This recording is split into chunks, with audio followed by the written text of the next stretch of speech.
Hello everyone, कैसे हो आप सब लोग। मैं हूं आशीष और आप देख रहे हो मेरा चैनल बायोलॉजी वाला। मैं आपके लिए लेकर के आया हूं नीट 2024 में जो बायोलॉजी एनसीईआरटी से आएगी उसको मैं बताने वाला हूं। कहां से एक पेपर पूछता है, क्या आएगा पेपर में, नीट वाले एनटीए वाले पेपर कहां से बनाते हैं, एनसीईआरटी में कौन कौन से क्वेश्चंस होते हैं जो छुपा कर लिखे गए हैं, वो मैं आपको बताऊंगा। और कॉन्सेप्चुअल चीज़ें भी बताता रहूँगा, साथ में कॉन्सेप्चुअल क्लैरिटी भी दूंगा। और साथ ही साथ आप इस बात का ध्यान रखना, यदि आपने पहले वाली वीडियोस नहीं देखी हैं तो आप डिस्क्रिप्शन में लिंक्स हैं सबके, वहाँ जा करके देख सकते हैं। इस चैनल पर आपको 11th 12th दोनों का कोर्स पूरा मिलेगा एनसीईआरटी से। जो नए वाला पैटर्न है उसके हिसाब से मैं बता रहा हूँ। एक वीडियो में एक चैप्टर हम पूरा कवर कर रहे हैं, इस बात का ध्यान रखना। पूरी वीडियो देखना, बीच में मत छोड़ना, ये आपके लिए बहुत ज़्यादा इंपॉर्टेंट होगी। करते हैं आज की वीडियो शुरू। चैप्टर है बायोडाइवर्सिटी एंड कंजर्वेशन, इकोलॉजी वाली यूनिट से ये चैप्टर है।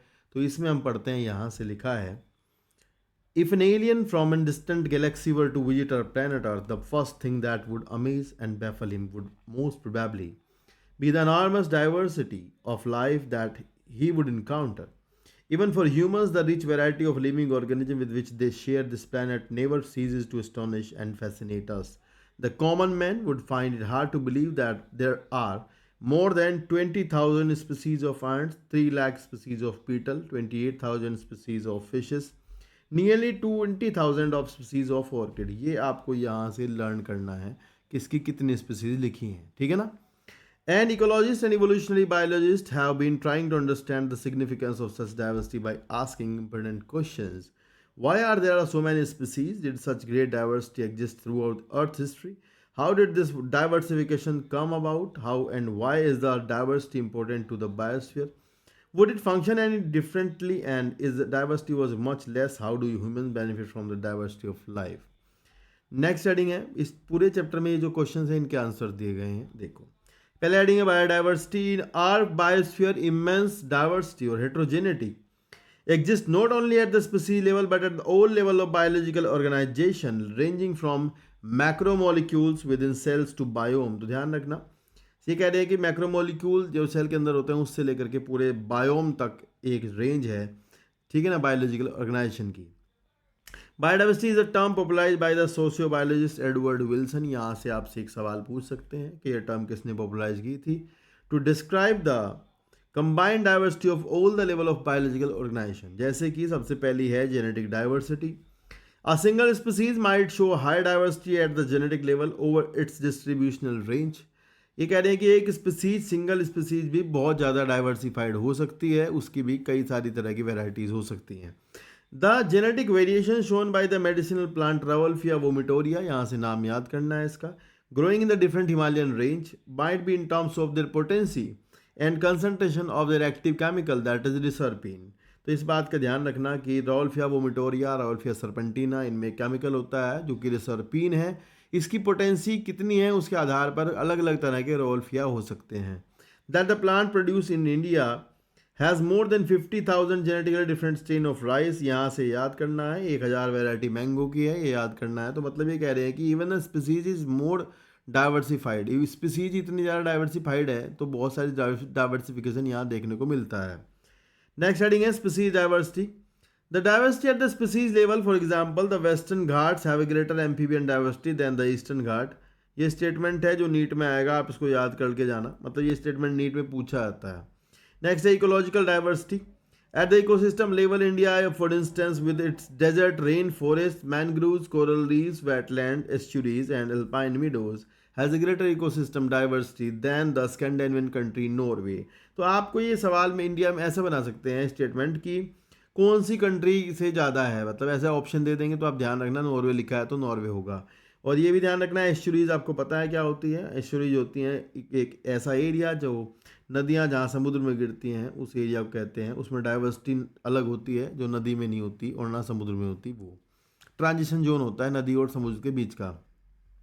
It has taken millions of years of evolution to accumulate this rich diversity in nature, but we could lose all that wealth in less than 2 centuries if the present rate of species loss continue. Biodiversity and its conservation are now vital environmental issues of international concern as more and more people around the world begin to realize the critical importance of biodiversity for survival and well-being of this planet. तो यहाँ लिखा है how many species are there on earth and how many in India. थोड़ा बहुत यहाँ species का data है, कितने स्पीसीज कहाँ हैं, तो इसी डाटा को हमें याद करना है। देखो, since there are published record of the species discovered and named, we know how many species all have been recorded so far, but it is not easy to answer the question of how many species there are on earth according to the, यहाँ से याद करना है आपको, इसकी full form पूछेंगे IUCN की। लिखा है अकॉर्डिंग टू द IUCN और international union of conservation of nature and natural resource, इसका जरूर याद रखना, ये पूछ लेंगे, ठीक है ना। And the total number of plant and animal species described so far is slightly more than 1.5 million, but we have no clear idea how many species are yet to be discovered so far and described. Estimates are widely and many of them are only educated guesses. For many taxonomic group, species inventories are more complete in temperate than, ये कह रहे temperate area में तो हमने ढूंढ लिए जितनी ढूंढी जानी थी ज़्यादातर, लेकिन अगर ट्रॉपिकल में जाओगे तो अभी ढूंढा जाना बाकी है। And considering that an overwhelmingly large proportion of these species waiting to be discovered are in the tropic, correct, जो भी ढूंढा जाएगा वो ट्रॉपिक में ही होगा। Biologists make a statistical comparison of the temperate tropical species richness of an exhaustively studied group of insect and extrapolate this ratio to the other group। मतलब इन्होंने कह रहे कि जो इंसेक्ट को ढूंढा गया उसी रेशो को दूसरे ग्रुप पर लगाया गया है, एनिमल्स पर और प्लांट वगैरह पर लगा करके देखा गया है कि लगभग लगभग कितने स्पीसीज बैठेंगी। तो ये कह रहे हैं कि some extreme estimate range from 20 to 50 million species, but a more conservative and scientifically sound estimate made by Robert May and places the global species diversity about 7 million। तो ये कह रहे हैं कि वैसे तो लगभग इस हिसाब से जोड़ो घटाओगे तो आपको 20 से 50 मिलियन होंगी, पर रॉबर्ट मे के अकॉर्डिंग जो है 7 मिलियन तक स्पीसीज हो सकती हैं। तो ये रॉबर्ट मे के अकॉर्डिंग आपको याद करना होगा, यहाँ से इससे क्वेश्चन बना लेंगे, ठीक है। चलिए नेक्स्ट देखते हैं। लिखा है let us look at the some interesting aspect about earth biodiversity based on the currently available species inventory. More than 70% of all the species recorded are animal, while plant including algae, fungi, bryophyta, gymnosperm and angiosperm comprise no more than 22% of the total। तो यार ये समझो 70% तो animal है, 22% इन्होंने बताया plant हैं, बचा हुआ 8% में बैक्टीरिया आएंगे। Among animal, insect are the most species rich taxonomy group, making up more than 70% of the total. That means out of every 10 animal में से 7 insect हैं, वो भी सबसे ज़्यादा मतलब insect हैं। And again, how do we explain this enormous diversification of insect? The number of fungi, ये statement नीट में आएगा, आपको इसे याद करना है, पूछेंगे, पूरा लाइन लिख के देंगे कि the number of fungi species in the world is more than the combined total of the species of fishes, amphibian, reptile and mammal. Please ये याद करना है आपको कि फंजाई के टोटल स्पीसीज किससे ज़्यादा है, इन चारों को भी याद करना है, फिश, एम्फीबियन, रिप्टाइल और मैमल। आगे लिखा है इन फिगर दिस, ये फिगर्स हैं, थोड़ा थोड़ा इन फिगर के बारे में थोड़ा बहुत देख लो। जैसे कि यहाँ लिखा है कि फिशेस जो हैं वो आपकी मैमल, बर्ड, रिप्टाइल, एम्फीबियन की स्पीसीज के टोटल के लगभग बराबर हैं। ये इसमें से सवाल बना लेंगे मेरे ख्याल से, इसको देख लेना ध्यान से। और फिर यहाँ पर आपको देखना है थोड़ा बहुत कि जैसे कि बाकी इंसेक्ट्स हैं एनिमल्स में, और सेकंड लार्जेस्ट है मोलस्का, ये सवाल यहाँ से बना सकते हैं, और ठीक है ना, ऐसे सवाल क्रिएट कर लेंगे, ध्यान रखना ये बात, पूछ लेंगे। इंसेक्टा के बाद क्रस्टेशियंस हैं काफ़ी सारे, और ये पूछ लेंगे मेरे ख्याल से इसमें से। और फिर यहाँ से पूछ सकते हैं कि फंजाई और लगभग एंजियोस्पर्म लगभग इक्वल से दिखाए हैं, और बाकी जो एल्गीज़ हैं उसके बाद, और फिर मोसिस एल्गी से कम है। इस तरह से फर्न एंड एलाइज मतलब टेरिडोफाइटा की और जिम्नोस्पर्म्स वगैरह की बात हो रही है, तो ये थोड़े कम हैं, देखो ये कम दिखाए हुए हैं। तो बस इस ग्राफ को इस तरह से देखना है, अगर कोई सवाल बनेगा तो बना लेंगे, ध्यान से देख के जाना। नीचे लिखा है it should be noted that these estimates do not give any figure for prokaryote. तो कह रहे कि ऊपर जो जितनी भी कहानी है उसमें बैक्टीरिया की बताया नहीं है, तो 8% में कह ही रहा था जो बैक्टीरिया वगैरह होंगे। Biologists are not sure about how many prokaryotic species there might be. The problem is that conventional taxonomic methods are not suitable for identifying microbial species, and many species are simply not culturable in the laboratory condition. If we accept biochemical or molecular criteria for delineating species for this group, then their diversity alone might run into millions. तो अगर आप कह रहे bacteria को देखोगे तो भाई वो भी पता नहीं कितने मिलियंस में जा सकता है, तो इस पर बात नहीं हो रही है। नेक्स्ट हेडिंग है, लिखा है although India has only 22.4% of the world's land area. यहाँ से याद करना है कि इंडिया में 2.4% वर्ल्ड लैंड एरिया है, ये सवाल बन सकता है। And its share all the global species diversity in impressive 8.1%। तो यहाँ पर डाइवर्सिटी लगभग 8.1% है, ये बन सकता है। And that is what make our country one of the 12 mega diversity country. तो हम ये भी सवाल है कि इंडिया 12 मेगा डाइवर्सिटी कंट्री में से एक है। And nearly 45,000 species of plant and twice as many of animal have been recorded from India। तो लगभग ये यहाँ से याद करना है कि 45,000 स्पीसीज प्लांट की, दुगना लगभग 90,000 एनिमल की इंडिया से ढूंढी गई हैं। अगर आप आगे इन्होंने थोड़ा बताया है कि और पता नहीं कितनी ढूंढी जानी बाकी हैं। निकाय अगर हम मे वाला जो हम मान लें, मतलब रॉबर्ट मे का जो आपका एस्पेक्ट है उसको मान ले एस्टिमेट को, तो ये कह रहे हैं कि ओनली 22% जो है वही अभी ढूंढी गई हैं और बाकी जो है लगभग ढूंढी जानी बाकी हैं 78%। Applying this proportion to the India diversity figure we estimate that probably 1 lakh species plant की और 3 लाख स्पीसीज एनिमल की अभी ढूंढी जानी बाकी है, अगर आप रॉबर्ट मे का एस्टिमेट अप्लाई करते हो तो। Would we ever be able to complete yet to be discovered, and would we able to complete a immensity in the biological wealth of our country? You consider the immense trained manpower। ये कह रहे हैं कि भाई इतना ज़्यादा diversity है, ढूंढने में तो इतना खर्चा बहुत होगा, कहाँ से ढूंढोगे, इतना ज़्यादा आदमी टैक्सोनॉमिस्ट वगैरह चाहिए होती हैं, तो ये बहुत ज़्यादा मुश्किल काम है। और लास्ट में उन्होंने लिखा है कि नेचर की लाइब्रेरी जो है, बायोलॉजिकल लाइब्रेरी, वो जल रही है, जब तक कि तुम सारी किताबों को पढ़ लोगे तब तक वो जल जाएगी। दैट मीन्स कि जब तक कि आप उन्हें ढूंढ पाओगे तब तक वो बहुत सारी तो एक्सटिंक्ट और ख़त्म हो जाएंगी, ठीक है ना। फिर लिखा है पैटर्न्स ऑफ बायोडाइवर्सिटी, लिखा है लैटिट्यूडनल ग्रेडियंट्स। तो यहाँ बताया कि लैटिट्यूड की तरफ, लैटिट्यूड पर जाने पर किस तरह से आपकी डाइवर्सिटी कम या ज़्यादा होती है। यहाँ लिखा है latitudinal gradients, the diversity of plant and animal is not uniform through out the world but shows a rather uneven, not uniform throughout the world, but shows a rather uneven distribution. For many group of animal or plant, there are interesting patterns in diversity, the most well known being the latitudinal gradient in diversity. In general, species diversity decreases as we move from equator towards the pole. अगर ये कह रहे generally ऐसा होता है कि अगर आप इक्वेटर से पोल पर जाओगे तो आपको पता ही है, तो डाइवर्सिटी जो है घटती जाएगी दोनों तरफ, साउथ पोल पर भी नॉर्थ पोल पर किधर भी जाओगे तो घटेगी, लेकिन एक आधा एक्सेप्शन भी होगा उसका। फिर आगे इन्होंने कहा है, थोड़ा बहुत बताया भी है कुछ की, जैसे घट रही है तो दिखाइए कैसे घटती है। जैसे लिखा है कि ट्रॉपिक्स में लैटिट्यूडनल रेंज 23.5 डिग्री नॉर्थ, अगर आप नॉर्थ से लेकर के 23.5 डिग्री साउथ देखोगे तो उसमें सबसे ज़्यादा स्पीसीज पाए जाएंगे, क्योंकि इक्वेटर के दोनों तरफ की बात हो रही है। इक्वेटर के इधर भी 23.5, इधर भी, दोनों तरफ आपको मिलेगा कि यहाँ ज़्यादा स्पीसीज मिलती है, क्योंकि वहाँ टेम्परेचर वगैरह रेंज सही रहती है।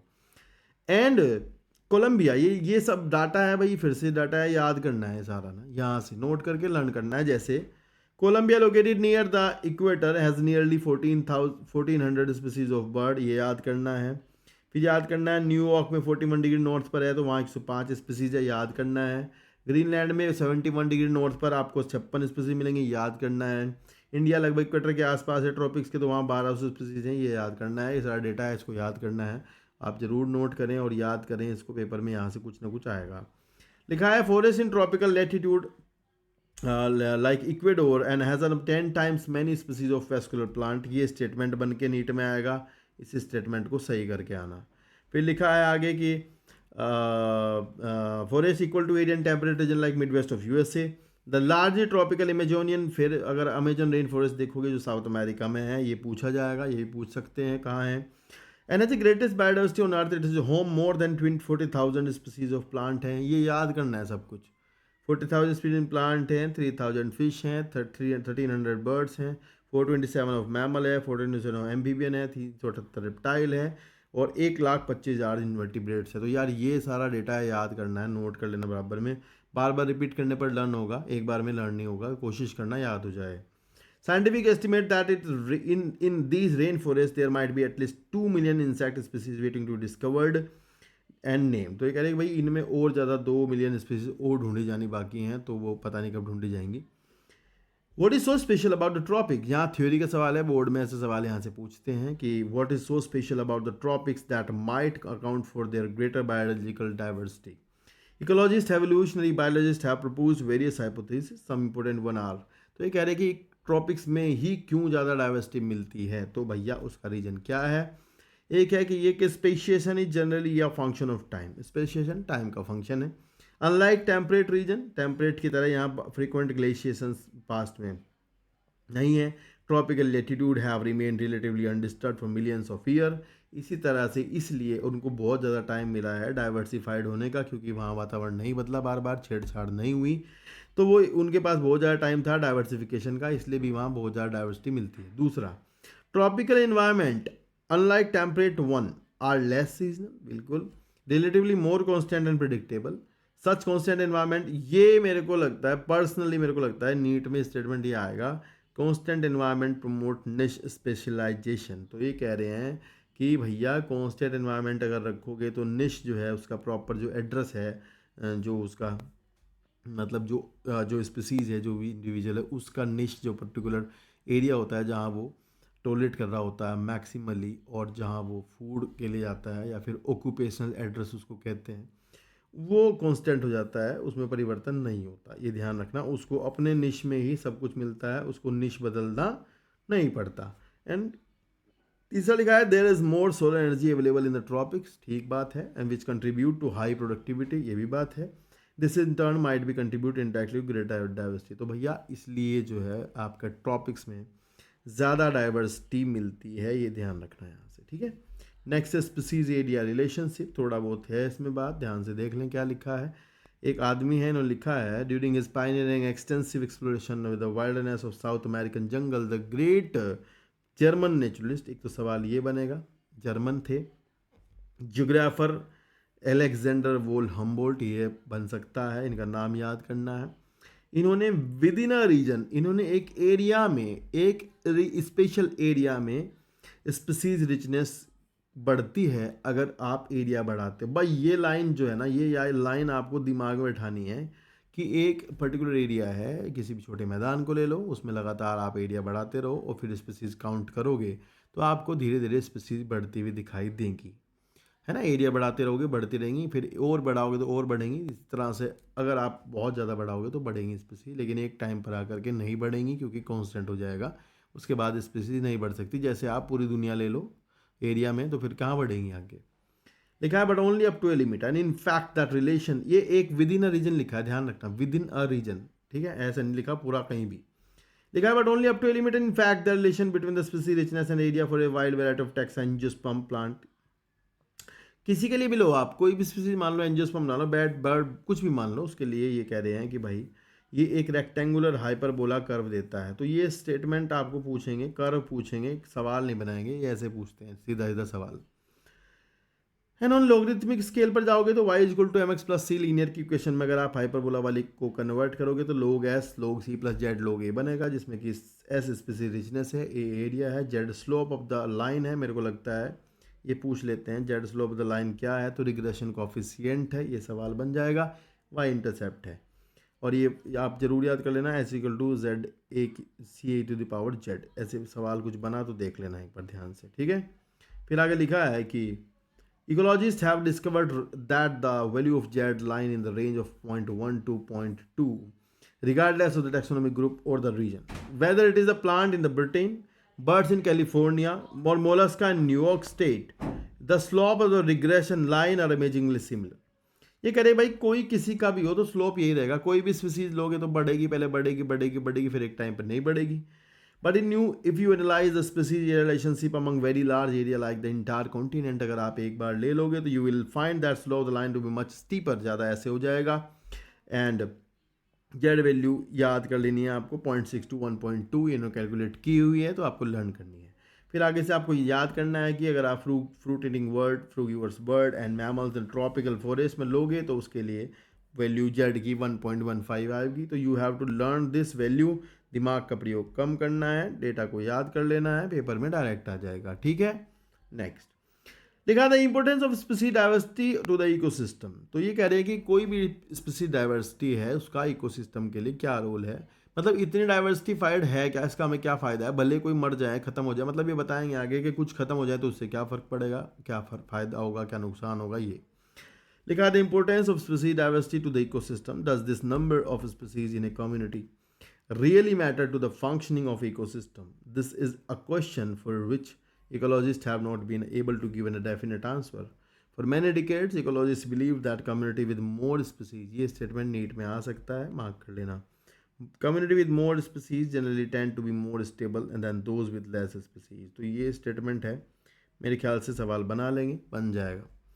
What exactly is stability for a biological community? A stable community should not show too much variation in productivity from year to year. अगर कोई productivity मतलब कोई community stable है तो वो बराबर उतना ही productivity देती रहती है।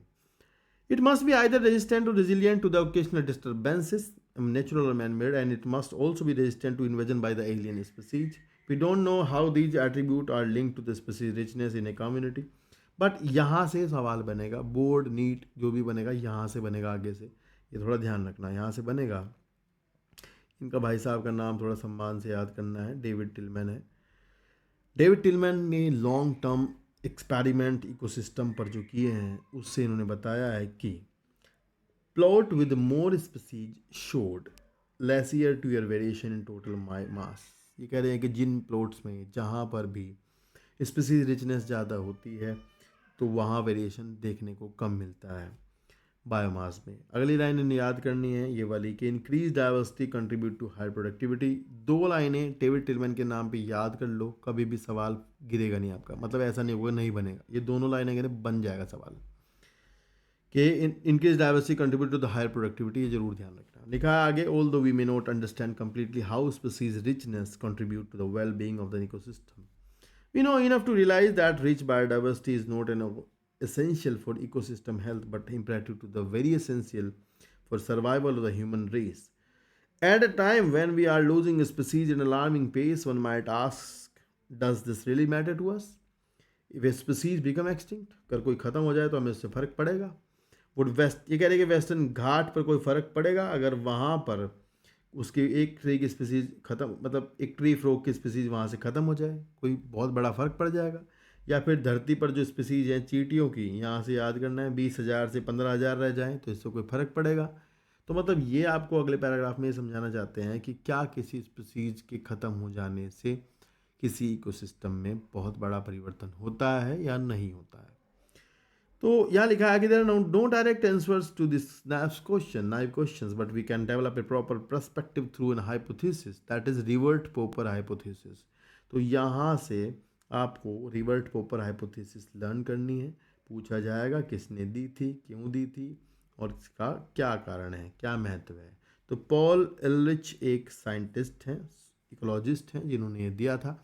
इन्होंने कहा कि अगर हम एक एरोप्लेन को एक इकोसिस्टम मान ले और वहाँ की सभी वस्तुओं को अलग अलग स्पीसीज बना ले और एक एक यात्री अलग अगर उस एरोप्लेन में से एक एक सामान लेकर जाए यानी एक स्पीसीज लेकर चला जाए तो धीरे धीरे उस एरोप्लेन की वल्नरेबिलिटी को प्रभाव पड़ना शुरू हो जाएगा। धीरे धीरे आपका जो एरोप्लेन है वो कमज़ोर होता चला जाएगा और एक टाइम ऐसा आएगा यदि आप उसके विंग्स खोल दो तो जहाज़ जो है वो धड़ाम से गिर जाएगा। यानी कि इकोसिस्टम में एक ऐसी स्पीसीज होती है जिस पर वो टिका होता है और जब आपकी वो स्पीसीज इकोसिस्टम से समाप्त हो जाएगी तो आपका इकोसिस्टम कोलैप्स कर जाएगा। ऐसा in an airplane ecosystem all part are joined together using the thousands of rivets species. If very passenger traveling in a start popping in river to take home, causing a species to become extinct, it may not be affect flight safety, proper functioning of the ecosystem initially.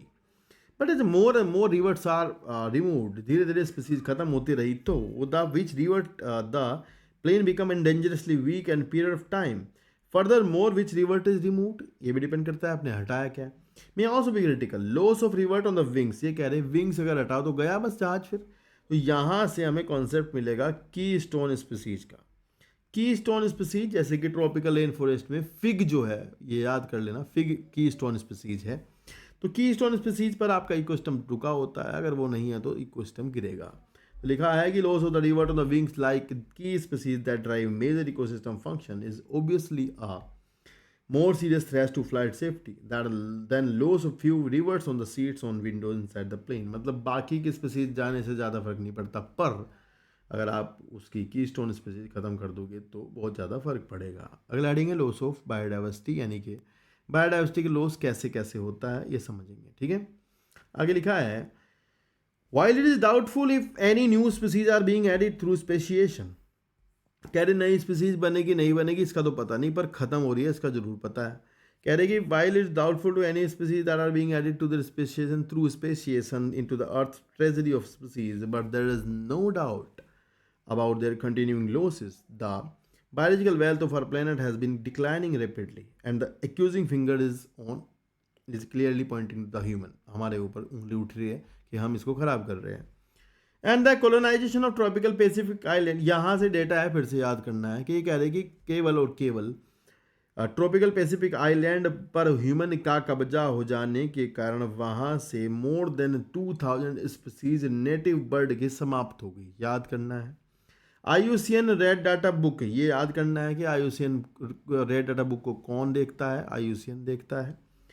And 2004 documented the extinction of, ये याद करना है सारा, 784 species, जिसमें कि 338 vertebrate, 359 invertebrate, 87 plant in the last 500 year. मतलब ये data याद करना है कि 500 सालों में पूछेंगे, इनमें से 500 सालों में कौन कौन की कितनी स्पीसीज गई हैं, लर्न कर लेना. And some example of recent extinction are, that से कि डोडो मॉरिशियस, याद करना है डोडो कहाँ से गया? मॉरिशियस से. क्वेगा अफ्रीका से, थाइलासीन ऑस्ट्रेलिया से, and Steller sea cow Russia. तो ये याद करना है यहाँ से किस कौन कहाँ से. इसकी मैचिंग का क्वेश्चन पेपर में आएगा, इसको मैच कराने के लिए पूछ लेंगे, ठीक है ना, ध्यान रखना.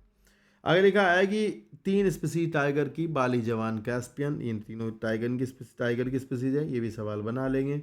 The last 20 year alone have witness the disappearance of 27 species, ये भी लाइन बनेगी, ये लाइन स्टेटमेंट बन जाएगी पेपर में कि केवल 20 साल में 27 स्पीसीज खत्म हो गई हैं. Careful analysis of records shows that extinction across taxa are not random. कह रहे कि ऐसा नहीं कि रैंडम है, कोई भी ये चला गया, ऐसा नहीं है. यहाँ से हमें फिर से लर्न करना है कि amphibians appear to more vulnerable to extinction, मतलब एम्फीबियन पर अब सबसे ज़्यादा खतरा है. सवाल बनेगा सबसे ज़्यादा खतरा किस पर है? एम्फीबियन पर. Adding to the grim scenario of extinction is fact that more than 15,500 species worldwide are facing a threat of extinction. ये भी स्टेटमेंट बन सकता है. प्रेजेंटली 12%, फिर से याद करना है, 12% bird, 23% mammal, 32% amphibian and 31% gymnosperm. यानी इसको लाइन से लगाने के लिए पूछ सकते हैं, जैसे कि एम्फीबियन के बाद जिम्नोस्पर्म पर खतरा है, उसके बाद मैमल्स पर खतरा है, उसके बाद बर्ड्स पर खतरा है. ये ध्यान रखना, यहाँ से बना लेंगे सवाल, ठीक है. एंड फिर लिखा है from a study of the history of life on earth through fossil records we learn that large scale loss of species like the one we are currently witnessing having also happened earlier even before human appeared on the scene. During the long period of the 3 billion years since the origin and diversification of life on Earth, there were 5 episodes of mass extinction. That means 5 बार पूरी तरह से सब कुछ समाप्त हो चुका है. और उसके बाद लिखा है छठा एक्सटिंक्शन होगा, जिसकी कारण हम होंगे, हमारी वजह से जल्दी हो रहा है, हमारी वजह से बहुत तेज़ी से सब कुछ ख़त्म हो रहा है, ठीक है ना. फिर लिखा है कि इकोलॉजिस्ट ने वार्न किया है कि अगर आपने ऐसे ही किया तो लगभग आने वाले 100 सालों में 50% स्पीसीज धरती से समाप्त हो जाएंगी, ठीक है ना. तो भैया थोड़ा ध्यान रखो, थोड़ा उधर उधर मतलब ना करो, लकड़ी मतलब पेड़ वेड़ मत काटो, काफ़ी चीज़ों का ध्यान रखना होता है, ठीक है. फिर आगे लिखा है कि कैसे कैसे क्या क्या कारण हैं जो कि डाइवर्सिटी लॉस को बढ़ावा देते हैं, वो बताए जाएंगे. In general loss of biodiversity region में lead to decline in plant production, इसकी वजह से lower resistant to environmental perturbations such as drought and increase variability in certain ecosystem processes such as plant productivity, water use etcetera, and pest and disease cycles. Next लिखा है cause of biodiversity losses, यहाँ से सवाल बनेंगे. Evil quartet क्या है? तो आपको ये चारों नाम याद होने चाहिए. अगले हेडिंग जो है इविल क्वार्टेट, चारों हेडिंग होते हैं, मतलब जो 4 हेडिंग है ये इविल क्वार्टेट है. तो पहला है हैबिटेट लॉस एंड फ्रेगमेंटेशन. इसमें से पहला सवाल बनेगा जो आपको नीट में पूछेंगे कि मोस्ट इम्पोर्टेंट कॉज क्या है, ऐसा सवाल बनता है. तो मोस्ट इम्पोर्टेंट में आएगा आपका हैबिटेट लॉस एंड फ्रेगमेंटेशन. फिर लिखा है कि the most dramatic example of habitat loss come from the tropical rain forest once covering more than 14% of the earth land surface. भैया ये कह रहे हैं कि 14% था एक टाइम पर धरती का, जो कि काट काट के 6% कर दिया. There are being destroyed very fast, बहुत तेजी से टूट रहा है. By the time you finish reading this chapter 1000 और हेक्टेयर कट जाएगा. The Amazon rain forest it is so huge that is called the lung of the forest planet, ये पूछते हैं. ये मिलियंस ऑफ स्पीसीज रखता है, इसको आप काट रहे हो, क्यों काट रहे हो? सोयाबीन उगाने के लिए इसको काट रहे हैं, वो सोयाबीन फिर गाय को खिलाई जाती है, इसके बाद बीफ कैटल को खाया जाता है, ऐसा है। Besides total loss, the degradation of many habitat by pollution are also threaten the survival of many species. When large habitats are broken up into small, they fragment due to the various human activities. Mammal and bird requiring large territories, certain animals with migratory habit are badly affected. तो भैया ध्यान रखना, अगर आप किसी जंगल को काट करके नदी निकाल दोगे, पुल बना दोगे, कुछ ऐसा कर दोगे, सड़कें बिछा दोगे, तो जो बड़े जिन एनिमल्स को 50-50 किलोमीटर की टेरिटरी चाहिए होती है भाई, वो बहुत अफेक्ट होंगे और धीरे धीरे उनकी मतलब वो ख़त्म होंगे धीरे धीरे, ठीक है। अगला है over exploitation. Human have always depend on the nature for the food and shelter, but when need turn to greed, जब आदमी ज़्यादा ही मतलब वो हो जाता है लालची टाइप का, and it lead to over exploitation of natural resources. यहाँ से नीट में लाइन आएगी क्या, यहाँ लिखेंगे कि 500 सालों में स्टीलर सिकाऊ पैसेंजर पिजन ये ओवर एक्सप्लोटेशन से गए। तो आपको ऐसे पूछेंगे कि ओवर एक्सप्लोटेशन से कौन गया है 500 सालों में, तो आपको बताना है, दोनों का नाम याद करना है। Presently many marine fishes population of the world are over harvested endangering the continue existence of some commercially important species. अगला हेडिंग है एलियन, ये बहुत अच्छा हेडिंग है, इसमें से भी 1-2 सवाल बना लेंगे। एलियन स्पीसीज इन्वेजन से सवाल बनेगा। When alien species are introduced unintentionally or deliberately for whatever purpose, some of them turn invasive and cause decline to extinction of indigenous species। कह रहे बाहर से कोई स्पीसीज ला के कहीं छोड़ दोगे तो वो वहाँ के वाली स्पीसीज को खतरा बन जाएगी। जैसे नील पर्च, याद करना है, लेक विक्टोरिया में लाई गई थी ईस्ट अफ्रीका में, जिसने वहाँ पर आकर के 200 स्पीसीज किक्लिड फिश की ख़त्म कर दी। बात समझो, इसकी वजह से कौन अफेक्ट हुआ? दूसरी फिश, ये याद करना है आपको। You must be familiar with environmental damage को the threat posed by the और native species invasive weed species like carrot grass, parthenium, lantana camara, water hyacinth, इकोनिया। ये भाई इन्वेसिव वीड्स हैं, ये लाए तो गए थे किसी और कारण से, इन्होंने यहाँ अपना हक जमा लिया और इन्होंने दुनिया भर का कचरा फैला दिया, मतलब दुनिया भर का रायता इन्होंने फैलाया है। तो ये तीनों भी आपके एलियन स्पीसीज थे जिन्होंने आकर के नेटिव वाली स्पीसीज को खतरा बन गया है। अगली लाइन फिर से याद करनी है कि the recent illegal introduction of African catfish Clarias gariepinus for aquaculture. Aquaculture होता है पानी में जो कल्चरिंग होती है, वो मतलब एक बड़ी टर्म है, इसमें पीसी कल्चर भी आ जाएगा। Purpose is posing that to that indigenous species catfish of river, मतलब ये कह रहे हैं कि हमारी जो कैटफिश थी उसको क्लैरियस ग्रैपिनस जो है वो खतरा बन गई है, जो कि यहाँ लाई गई थी अफ्रीका से, ठीक है ना। तो ये याद कर लेना, स्टेटमेंट बनाने में भी बना सकते हैं। अगला हेडिंग है को एक्सटिंक्शन। जैसे कि मान लो आपको पता ही है कि जो स्पीसीज एक दूसरे पर डिपेंड करती हैं, तो उनमें से अगर एक गई तो दूसरी भी जाएगी, ये भी तरीका है, मतलब इससे भी खत्म होंगी। When a species become extinct, the plant and animal species associated with an obligatory way to become extinct. When a host fish species become extinct, its unique assemblage of parasite also extinct. है ना। इसी तरह से अगर कोई किसी का pollinator है, पॉलिनेटर एजेंट है, पॉलिनेशन कराता है, अगर प्लांट जाएगा तो पॉलिनेशन भी करने वाला भी जाएगा, तो वो तो को इवॉल्व हो रहे थे और दोनों खत्म भी एक साथ होंगे, ऐसा। नेक्स्ट है बायोडाइवर्सिटी कंजर्वेशन। ठीक है, पहला सवाल है इसमें, हमें कंजर्वेशन करना क्यों है, और दूसरा है कि करते कैसे। ठीक है, पहले तो हम पढ़ेंगे हमें क्यों कंजर्व करना है बायोडाइवर्सिटी को। Why should be conserve biodiversity? There are many reasons, some obvious and other are not so obvious, but all equally important. लिखा है they can be grouped into 3 categories, narrowly utilitarian और broadly utilitarian, ethical। तो ध्यान से देखो, यहाँ लिखा है कि एक तो आप कुछ जो कम यूज करते हैं वो भी रोकनी है, और कुछ ज़्यादा यूज करते हैं उसलिए भी कंजर्व करना है, और कुछ एथिकल इश्यूज हैं। जैसे the narrowly utilitarian argument for conserving biodiversity are obvious, human drive countless direct economic benefit from the nature. जैसे कि आपको दालें, अनाज, फल, फ्रूट, लंगर, लकड़ी, फाइबर, मटेरियल, ठीक है, tannin, resin, lubricant, dye, resin, perfume, ये सब आपको पेड़ पौधों से मिलता है, दवाइयाँ भी मिलती हैं, तो इसके लिए हमें कंजर्व करना है। ठीक है, जैसे 25% लगभग दवाइयाँ पेड़ों से ही मिलती हैं, 25,000 पेड़ों। तो आपको समझना चाहिए कि हमें प्लांट को जरूरी है कि प्लांट को जो कंजर्व किया जाए।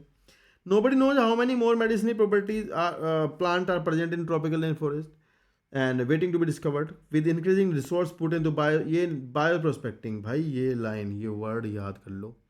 बायोप्रोस्पेक्टिंग क्या है? ये कह रहे हैं कि with increasing resource put into the bioprospecting, ये कह रहे हैं कि आप रिसोर्सेज को बायोप्रोस्पेक्टिंग में यूज कर रहे हो, जैसे कि exploring molecular, genetic and species level diversity for product of economic importance. ये पूरी लाइन याद करनी है, इसको कहते हैं bioprospect. And nation endowed with rich biodiversity can expect to reap enormous benefit. ठीक है, इसलिए भी आपको करनी है कंजर्व. फिर लिखा है the broadly utilitarian argument says that biodiversity play major role in many ecosystem services, जैसे कि the fast dwelling Amazon forest is estimated to produce through photosynthesis 20% of total oxygen. ये याद करना है कि भाई 20% ऑक्सीजन मिल रही है, उससे तो बचाना ही है. अर्थ atmosphere can be put an economic value. इस पर अगर मान लो ऑक्सीजन का पेड़ आपसे खर्चा ले ले तो बहुत बैठेगा. You can get some idea by finding out and how much they ask for a oxygen cylinder जब आप हॉस्पिटल जाते हो तब, है ना. लिखा है पोलिनेशन, ये भी आपका ब्रॉड यूटिलिटेरियन में है भाई. पोलिनेशन कौन कराएगा जाके एक एक फूल पे, तो फ्री में हो रहा है ना. ये भी है, बीज बम्बल बीज वगैरह कुछ नहीं मांगती. फिर आगे लिखा है कि स्टैटिक प्लीजर है. अगर मतलब ये कह रहे हैं कि आप लकड़ियाँ फूल और ये खुशबू सूंघ रहे हैं, आराम से मज़े ले रहे हैं, बुलबुल के गाने सुन रहे हैं, तो ये फ्री है सब आपको. तो ये सब भी आपको मिलेगा नहीं, तो इसके लिए आपको कंजर्व करना है. लिखा था ethical argument for conserving biodiversity relate to what we owe millions of plant animal micro species with whom we share this planet. तो ये कह रहे हैं कि भाई जो कुछ आपको मिला है पीछे से, ऐसा ना करो कि आप उसे ख़त्म कर दो. आपकी आने वाली संतानों को भी देखने को मिल जाए, तो ज़रूरत है आप उसको बचा कर रखें. बहुत ज़रूरी बात है, ठीक है. तो नेक्स्ट पैराग्राफ देखते हैं क्या है. अभी तो हमने पढ़ा क्यों रोकना है डाइवर्सिटी ख़त्म होने से, अब हम पढ़ेंगे कैसे रोकना है, मतलब हम क्या तरीका लगाते हैं जिससे कि हम बायोडाइवर्सिटी लॉस को रोकते हैं.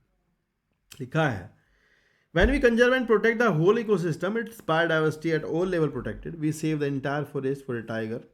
This approach is called the in situ. मतलब जो जहाँ है उसे वहीं सेव कर दो बस. However, when there are situation where our animal or plant endangered or threatened, यहाँ से आपको याद करना है, पेपर में नीट में पूछेंगे threatened की definition. Organism facing very high risk of extinction at in the wild in near future. आने वाले भविष्य में जो खतरा है जिन पर, उसे कहते हैं threatened species. And need urgent measure to save it from extinction, ex situ conservation. तो ये कह रही है कि जो आने वाले भविष्य में जिन पर खतरा है उनको उठा करके ले आओ और अपनी जगहों पर सेव कर लो. ऐसा पहला है इन सिटू कंजर्वेशन. लिखा है faced with the conflict between the development and conservation, many nation find it unrealistic and economically not feasible to conserve all their biological wealth. Invariably, the number of species waiting to be saved from extinction far exceed than conservation resources available.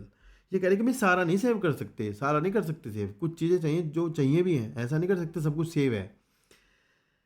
And फिर लिखा है कि on a global basis this problem has been addressed by eminent conservationist. They identified the maximum protection certain biodiversity hotspot. मैंने कहा कि भाई हम कुछ ऐसी जगहों को सेव करते हैं जहाँ पर एरिया छोटा है और डाइवर्सिटी ज़्यादा है, उनको सेव करना फ़ायदे का सौदा है, उनको सेव कर लो. मतलब वहाँ पर आप कुछ ना करने दो, काटने ना दो, मतलब ऐसा काम ना करने दो. तो लिखा है कि very high level species richness and high degree of endemism. अब ये सवाल समझ लो, नीट में कभी भी हॉटस्पॉट का क्वेश्चन आता है तो ये आएगा क्या. एक तो ये लाइन आएगी, very high level of species richness होती है हॉटस्पॉट में. दूसरा, हाई डिग्री ऑफ एंडेमिज्म होता है, इसका मतलब जो वहाँ है वो कहीं नहीं है, ये होता है. तीसरा, फिर आगे आएगा, यहाँ लिखा है इन्होंने बीच में कि 25 डाइवर्सिटी हॉटस्पॉट्स पहले थे जिनमें 9 और जोड़ दिए गए, अब वो 34 हो गए हैं. ये याद करना है. फिर आपको समझना है ये they are region of accelerated habitat loss, और वो ऐसे रीजन है जहाँ हैबिटेट लॉस निरंतर हो रहा है, तो उनको सेव करें पहले, जिससे कि आप बहुत ज़्यादा स्पीसीज़ को सेव कर लेंगे. ऐसा. And there are 3 hotspot. ये एग्जांपल लर्न करने हैं, बोर्ड नीड हर जगह पूछेंगे, हर जगह पूछेंगे. Western Ghat and Sri Lanka, Indo-Burma and Himalayan cover our country exceptionally high biodiversity regions. Although all the biodiversity hotspots put together cover the less than 2% of the Earth's land area, the number of species that collectively harbored are they collectively harbored extremely high, and the strict protection of these hotspots could reduce the ongoing mass extinction by almost 30%. अगर आपने केवल और केवल hotspot areas को भी save कर लिया ना, तो आप बहुत ज़्यादा सेव कर लोगे. In India ecologically unique and biodiversity rich region are legally protected as biosphere reserves, national park, sanctuaries. 3 area और हैं. India now has 14. ये भैया पुराना डेटा है, पता नहीं क्यों है, तो थोड़ा पुराना ही पढ़ लो, जब दिया यही है. 14 बायोस्फीयर रिजर्व्स हैं, 90 नेशनल पार्क हैं, 448 वाइल्ड लाइफ सेंचुरीज हैं जो कि अब ज़्यादा हो गई हैं. India has also history of religious and culture traditional and emphasise protection of nature. In many culture tract of forest were set aside and all the trees and wildlife within were venerated and given total protection. Such sacred groves, जो धार्मिक स्थल हैं कुछ जगहों पर जहाँ पर पेड़ काटना मना है। आर फाउंड इन, ये याद करना है, Khasi and Jaintia in Meghalaya, Aravalli hills in Rajasthan, western Ghat region of Karnataka and Maharashtra and Surguja Chanda Bastar area Madhya Pradesh. Please ये मध्य प्रदेश में नहीं रहा, अब ये छत्तीसगढ़ में है, पुराना लिखा है तो ठीक है पढ़ लेना, पर ये लाइनें ये वर्ड ये लर्न करने हैं कौन कहाँ है। और ये सारा जो आपने पढ़ा है ये सभी सारा इन सिटू कंजर्वेशन में आएगा। And in Meghalaya the sacred groves are the last refuge of large number of threatened plant. Next heading है एक्स सिटू कंजर्वेशन, मतलब अपने स्थान पर लाकर कैसे कंजर्व करना है। In this approach, threatened species, animal and plant are taken out from their natural habitat and placed in a special setting where they can be protected and given special care. Zoological park, botanical garden, wildlife safari park serve this purpose. There are many animals that have become extinct in the wild. कुछ खत्म हो चुके हैं, जो वहाँ खत्म हो चुके हैं वाइल्ड में, पर अभी भी बचे हुए हैं कहीं और छुपा रखे हैं वहाँ पे, but continue to be maintained in zoological park. In recent year, ex-situ conservation has advanced beyond keeping the threatened species in enclosure. अभी आज की तारीख में कह रहे हैं कि now gametes of threatened species can be preserved in viable and fertile condition in cryo preservation technique -196 degree Celsius liquid nitrogen पर रख लेंगे सेफ। एग रख सकते हो सेव करके, प्लांट है ना प्रोपेगेट कर सकते हो, टिश्यू कल्चर से बचा सकते हो प्लांट को आप, है ना, इस तरह की आप बहुत सारी टेक्निक कर सकते हो। उनके सीड रख सकते हो सीड बैंक में, और आर्टिफिशियल सीड भी बना सकते हो। नेक्स्ट लिखा है biodiversity no political boundary and its conservation is therefore collective responsibility of all the nations. The historic convention of biological diversity learn करना है। अर्थ समिट कहाँ हुआ था? रियो डी जेनेरियो में 1992 में। इसने क्या कहा था? इन्होंने कहा था कि conservation of biodiversity at sustainable utilisation of benefit, इसके लिए इन्होंने बात करी थी। तो आपको ये लाइन याद करनी है कि पूछा जाता है कि अर्थ समिट में क्या हुआ था, तो ये लाइन याद करनी है कि भैया अप्रोप्रिएट मेजर्स करेंगे किस बात के लिए? Conservation of biodiversity and sustainable utilisation and of its benefit. फिर दोबारा 10 साल बाद फिर से वर्ल्ड समिट हुआ, जो कि जोहान्सबर्ग में था साउथ अफ्रीका में 2002 में। उसमें 190 कंट्री ने भाग लिया था। उन्होंने क्या कहा था? उन्होंने कहा कि भैया 2010 तक reduction in the current rate of biodiversity and loss in global region and local level, ये वहाँ पर कहा गया था। ठीक है ना? तो ये यहाँ पर जो है भैया आपका बायोडाइवर्सिटी वाला चैप्टर खत्म हो गया है। एक बात बता दूँ, सब चैप्टर की समरी जरूर पढ़ लेना, ठीक है?